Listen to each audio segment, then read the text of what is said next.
Value zone hyper mart ఇప్పుడు మన అమీర్పేట్ లో ఈ సెప్టెంబర్ 18న గొప్ప ప్రారంభం.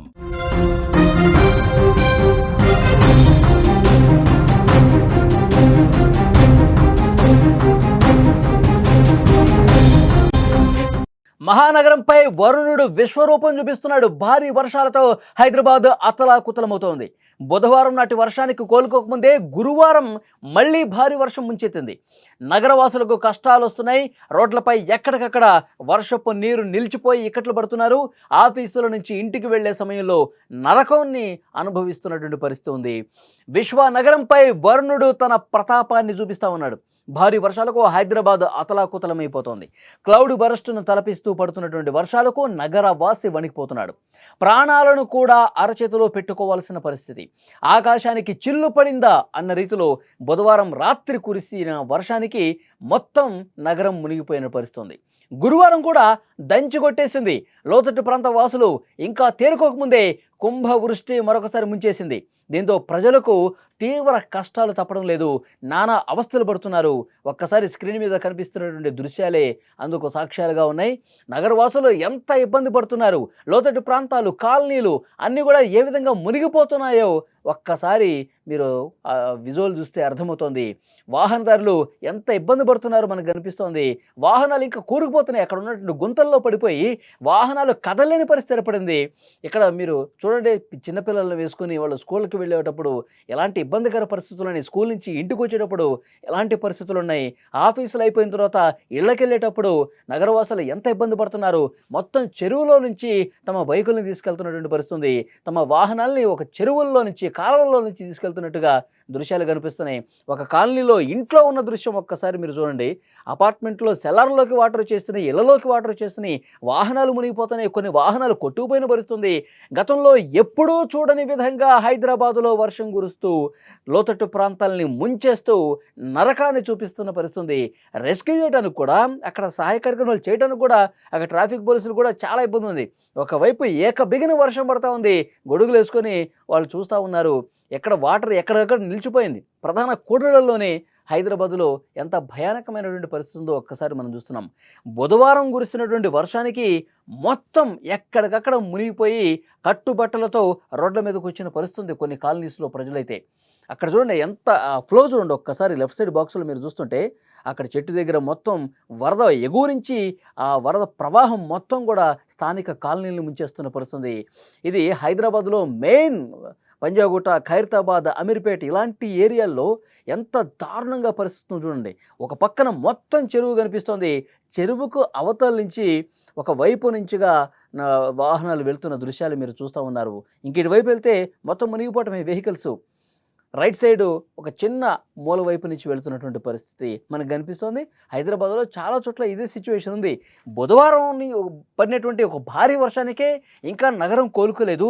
గురువారం సాయంత్రం 4-5 గంటల ప్రాంతంలో విపరీతంగా ఆకాశానికి ఉన్న చిల్లుపడింది ఆ కుంభవృష్టి. ఒక గంట పాటు కురిసిన వర్షం మళ్ళీ మొత్తం నగరం కూడా బుధవారం ఎలాంటి ప్రమాదకర పరిస్థితి కనిపించిందో గురువారం కూడా మళ్ళీ అదే విధంగా పరిస్థితుంది. నగరవాసులు అందరూ కూడా బయటకు రాలేని పరిస్థితి ఏర్పడింది. ఆఫీసుల్లో ఉన్నవాళ్ళు బయటకు వస్తే కిలోమీటర్లు ట్రాఫిక్ జామ్లో చిక్కుకుని ఇంటికి పోవాలంటే రాత్రి 10 అయింది. ఎప్పుడో 6ంటికి ఆఫీస్ నుంచి బయలుదేరితే 10 అయిందండి. చాలామంది ఇళ్ళకి వెళ్ళేసరికి అంతటి ఇబ్బందికర పరిస్థితులు. ఎక్కడక్కడ వాటర్ ఆగిపోయి ట్రాఫిక్ జామ్ అయిపోయి వాహనాలు ముందుకు కదలక నరకం చూశారు. నాన్ స్టాప్గా కొన్ని గంటల పాటు పడుతున్నటువంటి వర్షం పలు ప్రాంతాల్లో రాత్రికి కొంచెం అనిపించినా అర్ధరాత్రి వరకు అక్కడక్కడ పడతానే ఉంది. బహదూర్పూర్లో అత్యధికంగా 8.65 సెంటీమీటర్ల వర్షపాతం నమోదైన పరిస్థితుంది. ఇక నిన్న కురిసినటువంటి వర్షానికైతే నరకమే కనిపించింది. చాలా కాలనీలు, బస్తీలు చెరువుల్ని తలపిస్తూ ఉన్నాయి. స్క్రీన్లో మీరు చూస్తున్నారు. మెయిన్గా ప్రధాన రోడ్ల మీద మోకాళ్ళ లోతు నీరు నిలిచిపోయిందండి. ట్రాఫిక్ జామ్ అయిపోయింది. విజువల్ చూడండి. నాలాలు ఎక్కడికక్కడ ఉధృతంగా ప్రవహిస్తున్నాయి, పొంగి ప్రవహిస్తున్నాయి. చాలా ప్రాంతాల్లో కరెంటు కూడా పోయింది. కరెంటు సరఫరా కూడా తీవ్రంగా అంతరాయం ఏర్పడింది. బాగలింగంపల్లి, శ్రీరామ్ నగర్ బస్తీలు అయితే ఇండ్లలో కూడా వాటర్ వచ్చేసిన పరిస్థితుంది.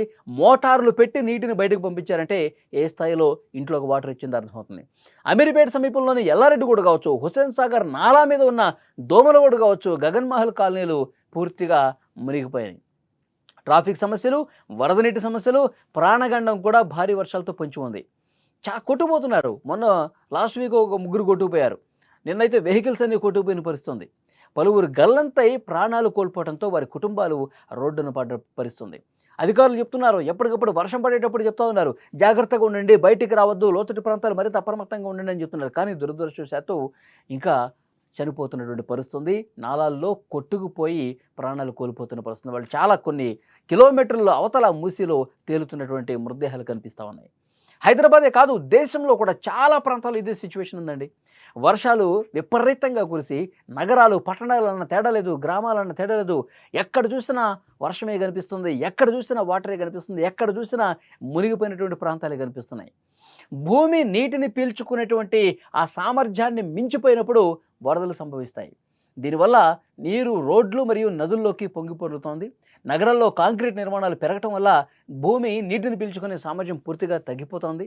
నీరు నిలిచిపోవటానికి ఇది ఒక ప్రధాన కారణంగా చెప్తా ఉన్నారు. నగరాల్లో డ్రైనేజీ వ్యవస్థలు కూడా సరిగా లేవు. వర్షపు నీరు బయటకు వెళ్ళలేక నిలిచిపోతుంది. వరదలకు ఇది కారణమవుతోంది. నగరాల్లోని వాగులు, కాలువలు, ఇతర నీటి వనరులు పూర్తిగా ఆక్రమించేశారు, కబ్జాలు చేశారు, ఇంటి నిర్మాణాలు చేశారు. ఇలా చేయటం వల్ల నిజంగా వర్షం పడితే లోతట్టు ప్రాంతాల వైపు వెళ్తాయి. గతంలో చెరువులు ఉండేవి, ఆ స్థలాల్లో చెరువులు, కాలువలు, ఇలాంటి నీటి కుంటలు ఉండేవి. వాటి కోసం కేటాయించేవాళ్ళు. ఎక్కడ లోతట్టు ప్రాంతం ఉందో దాన్ని చెరువుల్లాగా వదిలేసేవాళ్ళు. కానీ ఇప్పుడు ఆ లోతట్టు ప్రాంతాలను కూడా కబ్జా చేసేసి ఇల్లు నిర్మిస్తుంటే వాటర్ మొత్తం అక్కడికి వెళ్తుంది. దాని ప్లేసులోకి అది వెళ్తుంది, వాళ్ళ ప్లేసులోకి మనం వచ్చి ఉంటున్నాం. కాబట్టి మనం ఈ వరదల బారిన పడి చనిపోతున్న పరిస్థితి. ప్రకృతిని ఇబ్బంది పెడితే, ప్రకృతికి ఆటంకం కలిగిస్తే ప్రకృతి మన మీద పగ తీర్చుకుంటుంది అనటానికి ఇదొక ప్రత్యక్ష నిదర్శనంగా మనం చూడాల్సిన అవసరం ఉంది. అందుకే ప్రభుత్వం చర్యలు తీసుకుంటుంది. హైడ్రా ద్వారా ఆక్రమణలు తొలగిస్తోంది. అక్రమ నిర్మాణాలు కూల్చివేసి కబ్జా చేసిన చెరువుల్ని, నాలాల్ని పునరుద్ధరించే ప్రయత్నాలు జరుగుతూ ఉన్నాయి. దాంట్లో భాగంగానే ఈ హైడ్రా పనిచేస్తూ ఉంది. ఎక్కడైతే ఇబ్బందికర పరిస్థితులు ఉన్నాయో, ఎక్కడైతే వాటర్ నిలిచిపోతుందో, ఎక్కడైతే సరైనటువంటి అనుమతులు లేకుండా కట్టడాలు నిర్మించారో వాటన్నిటిని కూడా తొలగించే దానికే. ఈ విధంగా విపరీతంగా క్లౌడ్ బరస్ట్ లాంటి వర్షాలు వచ్చినప్పుడు, కుండపోతగా కుంభవృష్టిగా వర్షాలు కురిసినప్పుడు హైదరాబాద్ ఎందుకు మునిగిపోతుంది? హైదరాబాద్లో ఎక్కడికక్కడ ఇళ్ళు ఎందుకు మునిగిపోతున్నాయి? ఎక్కడికక్కడ కాలనీలు జలమయం ఎందుకు అయిపోతున్నాయి అంటే అక్రమ నిర్మాణాలు చాలా చేశారు కాబట్టే ఇలాంటి దుస్థితి ఏర్పడింది అని చెప్పి అధికారులు తేల్చిన పరిస్థితి. దాన్ని మెల్లమెల్లగా సెటరేట్ చేసుకుంటూ వస్తున్నారు. భవిష్యత్తులో హైదరాబాద్లో ఎంత భారీ వర్షం పడ్డా, ఎంత కుంభవృష్టి కురిసినా ప్రజలకు ఎలాంటి ఇబ్బంది కలగకుండా చూడాలనే ఉద్దేశంతో కొన్ని కార్యక్రమాలు చేస్తూ ఉన్నారు. సో డెఫినెట్గా అవి సఫలం కావాలని కోరుకుందాం. ఈరోజు రేపు కూడా వర్షాలు ఉండే అవకాశం ఉందని సమాచారం వస్తుంది. మరికొన్ని రోజుల పాటు వర్షాలు పడతాయి. హైదరాబాదులో ఒకవేళ భారీ వర్షం కురిస్తే ఎంతటి భయానకమైన పరిస్థితులు ఉన్నాయో మనమందరం చూస్తున్నాం. కాబట్టి వర్షం పడేటప్పుడు, వర్షం పడ్డ తర్వాత కూడా కొంత గ్యాపే ఉండే ఉన్న పలానా అందరూ రోడ్ల మీదకి వస్తే నిలిచిపోయిన నీటితో ఇబ్బందికర పరిస్థితులు ఏర్పడతాయి. ట్రాఫిక్లు గంటల పాటు వెయిట్ చేయాల్సిన పరిస్థితి ఉంటుంది. చాలా చోట్ల అపార్ట్మెంట్లు, సెలర్లు కూడా వాటర్ వచ్చేసి ఇబ్బందికర పరిస్థితులు ఉంటాయి. కాబట్టి పలు జాగ్రత్తలు తీసుకోండి. జాగ్రత్తలు తీసుకొని ఇబ్బందికర పరిస్థితులు ఉంటే వెంటనే అధికారులకు, స్థానిక అధికార యంత్రాంగానికి మీరు సమాచారం ఇస్తే మీకు సహాయ కార్యక్రమాలు చేయడానికి, అక్కడ ఏమన్నా ఇబ్బందికర పరిస్థితి ఉంటే రెస్క్యూ చేయడానికి అవకాశం ఏర్పడుతుంది. అప్రమత్తంగా ఉండాల్సిన అవసరాన్ని వాతావరణ శాఖ కావచ్చు, అధికార యంత్రాంగం కావచ్చు మరొకసారి స్పష్టంగా హెచ్చరిస్తున్న పరిస్థితి.